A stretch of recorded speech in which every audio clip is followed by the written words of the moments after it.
सुरेंद्र भाई, आज के इस सभा में उपस्थित और आपके बहुत ही प्रिय अजीज साथी का हूँ, नेता का हूँ, आदरणीय अध्यक्ष वीरेंद्र कसाना जी, मंच पर उपस्थित दिल्ली देहात की पहचान पूर्व सांसद और कांग्रेस के वरिष्ठ नेता आदरणीय चौधरी तारीफ सिंह जी, मेरे साथी उपाध्यक्ष भाई अभिषेक दत्त साहब, बहुत ही सम्मान के योग्य पूर्व विधायक आदरणीय विजय लोचब जी, आदर के योग्य पूर्व विधायक हमारे मीडिया सेल डिपार्टमेंट के चेयरमैन आदरणीय अनिल भारद्वाज साहब, वरिष्ठ नेता प्रवक्ता आदरणीय डॉक्टर नरेश जी, हमारी बहुत ही सम्मानित आदरणीय पूर्व मंत्री किरण वालिया जी, बहुत ही आदर के योग्य जिनके साथ मैंने नगर निगम में कार्य किया, सदन के नेता रहे, कांग्रेस के वरिष्ठ नेता आदरणीय जितेंद्र कोचर साहब,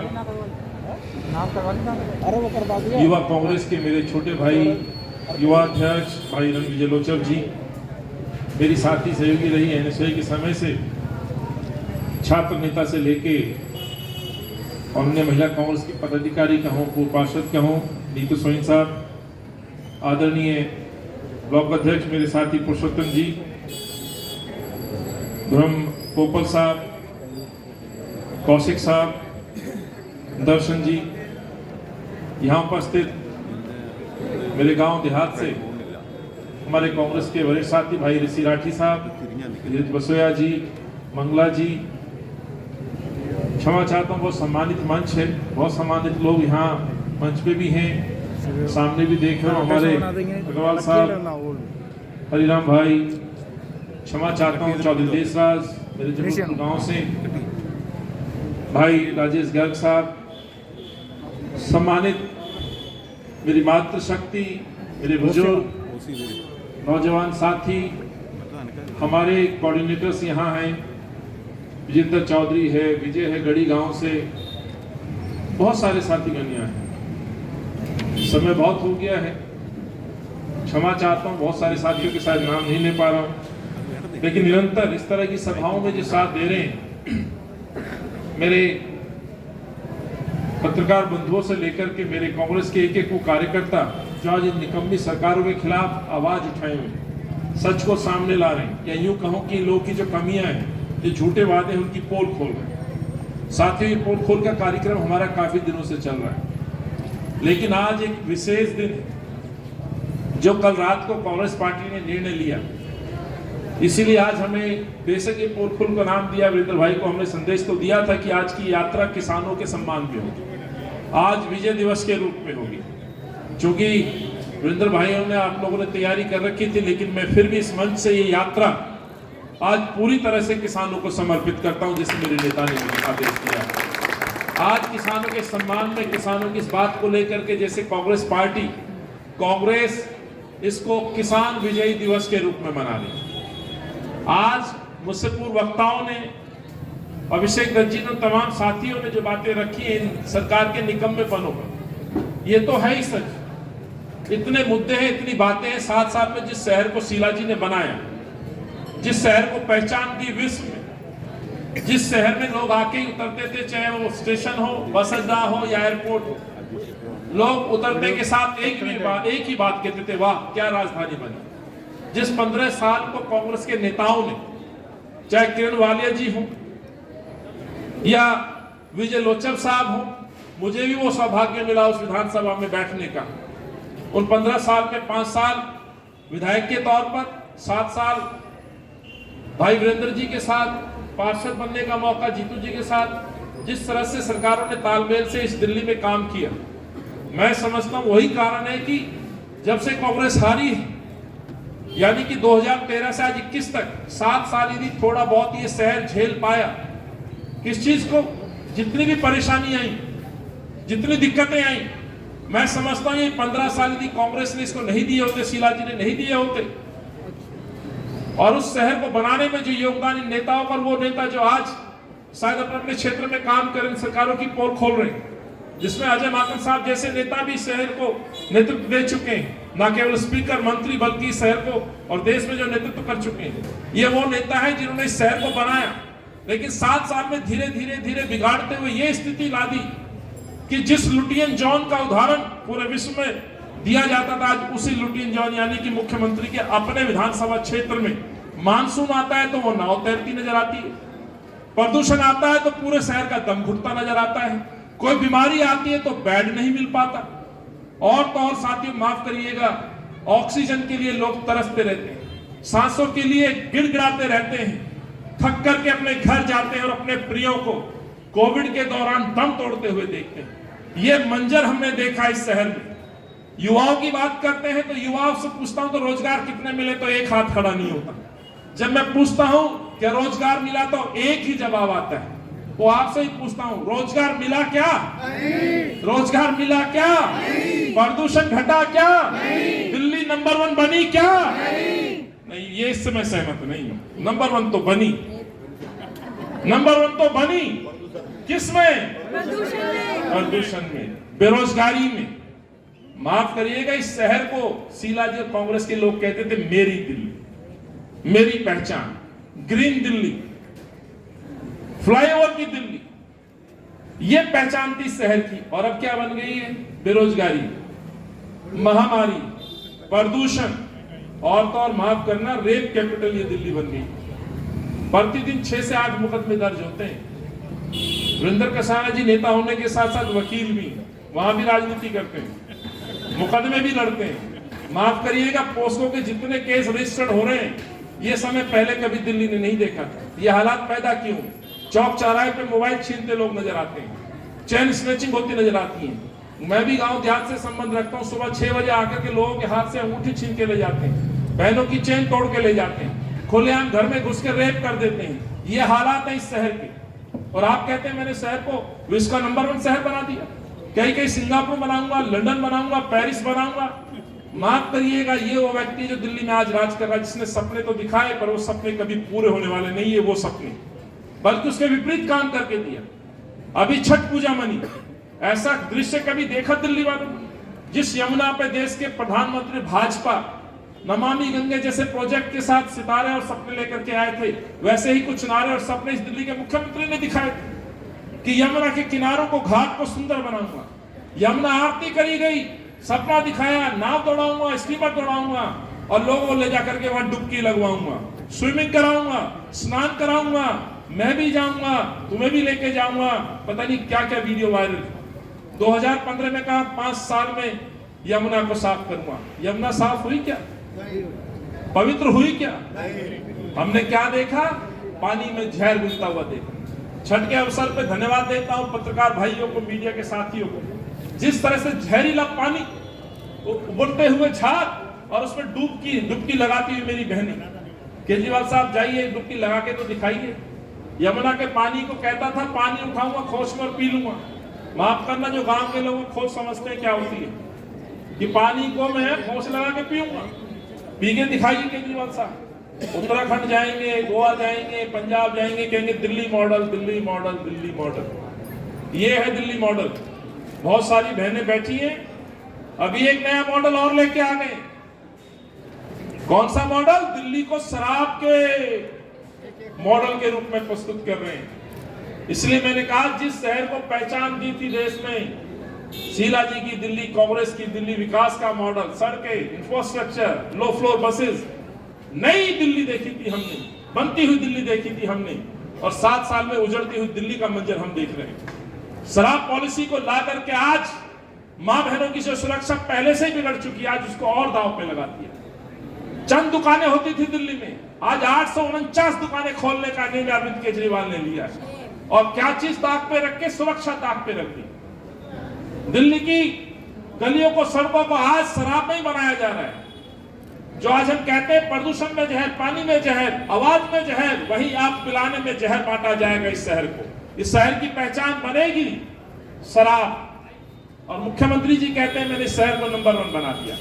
माफ करिएगा, इस पॉलिसी के तहत इसमें जो षड्यंत्र है, जो भ्रष्टाचार है, वो छुपा नहीं है। इस मंच पे खड़े हुए लोग जानते हैं इस पॉलिसी में क्या मामले हैं, क्या लेन देन है, हमें यह भी मालूम है। इससे पहले गुटखा पे बैन लगाया था, याद होगा। याद है कि नहीं याद है? जीतने के बाद सबसे पहले गुटखा पे बैन लगाया। आज गुटखा बिक रहा है नहीं बिक रहा है? राजनीति बदलने आए थे। मैं कहता हूं आपने राजनीति नहीं बदली, आपने भ्रष्टाचार को और चरम पे ले आए। जितनी बड़ी गुटखा कंपनी है उनसे क्या लेन देन है, क्या साठ-गांठ है बताएं?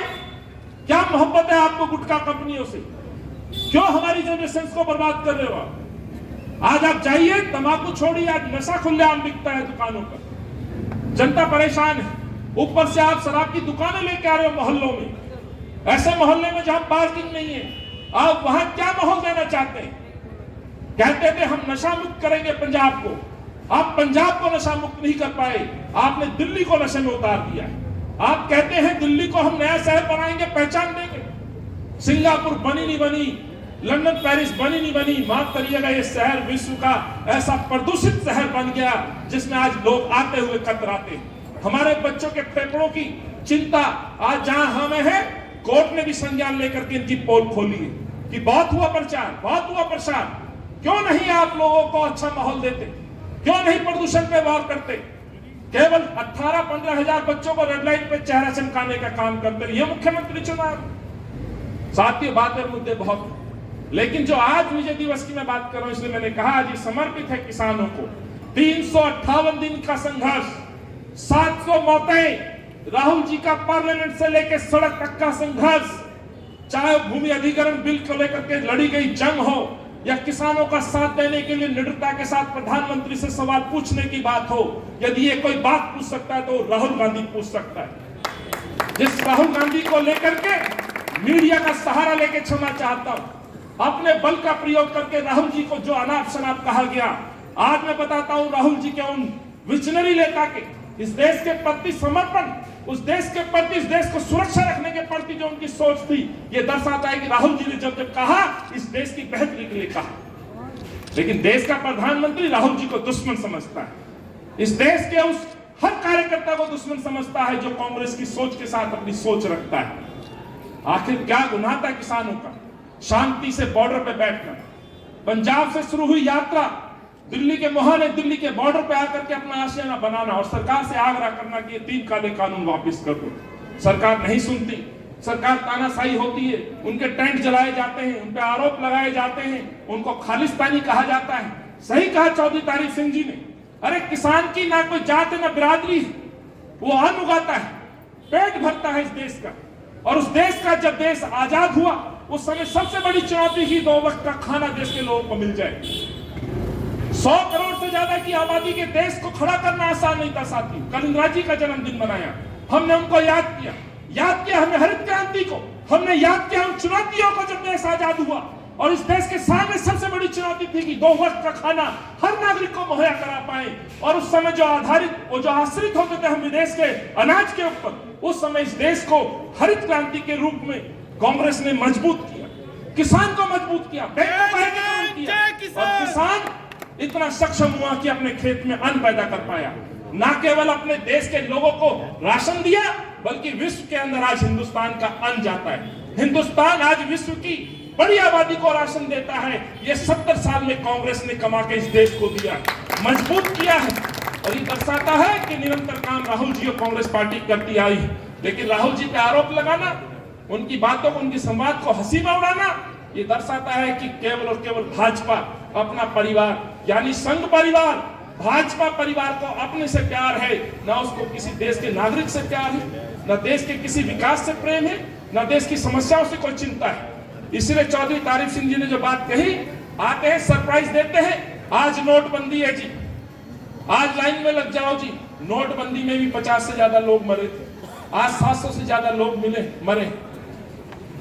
माफ करिएगा, जब रोड पे किसी की दुर्घटना हो जाए तो उसको भी सरकार सहानुभूति में मदद देती है या नहीं देती? कोई रोड एक्सीडेंट हो जाए, कोई रोडवेज की बस गिर जाए तो उसमें भी मदद और सहायता देते हैं। वो तो एक चालक की दुर्घटना है। यहाँ तो सरकार की सोच की वजह से 700 लोग मरे हैं, यहाँ तो सरकार के कानून की वजह से लोग मरे हैं। तो मैं ये मांग करता हूं, क्यों ना 1 करोड़ रुपए किसानों को दिया जाए। आप इस बात से सहमत है तो जोरदार तालियों से समर्थन दीजिए। मैं उन लोगों से भी कहना चाहता हूं, कोई इमारत गिर जाती है, कोई दुर्घटना हो जाती है, वहां मदद दे सकते हो, तो देश के प्रधानमंत्री के द्वारा थोपे गए 3 कानूनों की वजह से यदि 700 परिवार शहीद हुए हैं, न केवल 700 लोग मरे हैं बल्कि 700 परिवारों का जीवन उजड़ गया है, उन परिवारों के साथ खड़ा होना चाहिए। इन सरकारों को मदद देनी चाहिए, उनको शहीद का दर्जा देना चाहिए। आज किसान कांग्रेस पार्टी उनको शहीद मान रही है। पद्मश्री दे सकते हो एक नाटककार को, एक ढोंगेबाज को जो अपमानित करती है महात्मा गांधी को, जो अपमानित करती है किसानों को, आप उसको पद्मश्री देते हो। लेकिन किसान नेताओं को आप आतंकवादी कहते हो, खालिस्तानी कहते हो, उंगलियां उठाते हैं। भूल जाते हैं माँ बहन अपना गांव छोड़कर किसानों की सेवा में रोटियां बेल रही, भूल जाते हैं मानसून में भीगते हुए किसानों की सेवा में माँ बहनें अपने बच्चों की खातिर उनकी मदद कर रही थी। यह देश की ताकत है। साथ अंत में आपसे हाथ जोड़ के विनती करना चाहता हूं, आज ये कांग्रेस विजय दिवस के रूप में इस यात्रा को समर्पित कर रही है। पोल इनकी हम रोज खोलेंगे, जवाब मांगेंगे कोविड में मरने वाले लोगों के लिए, जवाब मांगेंगे कालाबाजारी दवाइयों पे, इंजेक्शंस पे, अस्पतालों में बेड के लिए। लेकिन आज किसानों के सम्मान में मैं आपसे कहूंगा कि हम निकलेंगे और नारे होंगे किसानों के सम्मान में, नारे होंगे किसानों की जीत के। यही मैं आपसे कहने आया था। हाथ जोड़ के विनती है, जहां वरिंदर भाई ने जो रूट तैयार किया है उस रूट पे साथ चलेंगे और किसानों के संदेश के लिए आज किसान की जीत हुई, आज इस देश के अन्नदाता की जीत हुई, आज इस देश की जो पहचान है विश्व में। क्या हम लोग बचपन से पढ़ते आए हैं, मेरे बड़ों ने भी पढ़ा है और आज भी किताबों में वही है, क्या हिंदुस्तान कृषि प्रधान देश है। पढ़ा है या नहीं पढ़ा आप सब लोगों ने? किसी ने पढ़ा ये मोदी प्रधान देश है? नहीं, आज है। ये देश किसान प्रधान देश है, कृषि प्रधान देश है और यही पहचान है इस देश की।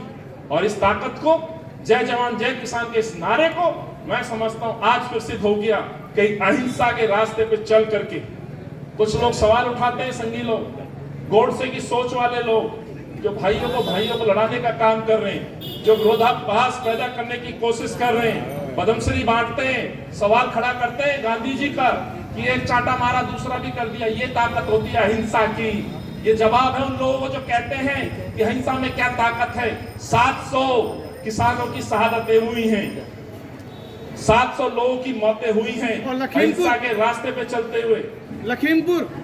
लखीमपुर का तो जिक्र छोड़ दीजिए, गृह राज्य मंत्री आज भी पद में बना हुआ है, तो न्याय की तो गुंजाइश छोड़ दीजिए।